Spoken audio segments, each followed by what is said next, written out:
Patuloy pa rin at nananatiling tahimik sina MC at Lassie tungkol sa pagkawala nila bilang co-host ng noontime show na It's Showtime. Kusang loob na nagpahinga sina MC at Lassie kaya hindi na sila nakikita sa Kapamilya Noontime Show. May kinalaman nga ang paninita ni Vice Ganda kay MC sa outing nilang magbabarkada sa hindi pagsipot ni MC at Lassie sa It's Showtime.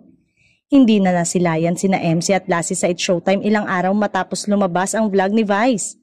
May mga nag-uudyok kina MC at Lassie na wag nang bumalik sa It's Showtime. Napuno ng komento ang vlog nila patungkol sa saya umano nang nakikita ngayon kay MC dahil wala nang nagkokontrol sa kanila. Pero may mga nagpapayo ring huwag nilang hayaang masira at matuldukan ang malalim na pagkakaibigan nila ni Vice.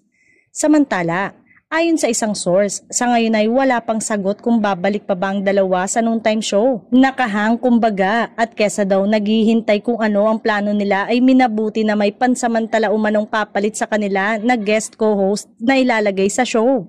Sa mga susunod na araw ay papasok na daw ang guest co-host na ito pero malay natin, magbago ang isip ni Vice o biglang pumasok na sina MC at Lassie. Abang-abang na lang tayo mga ka-showbiz!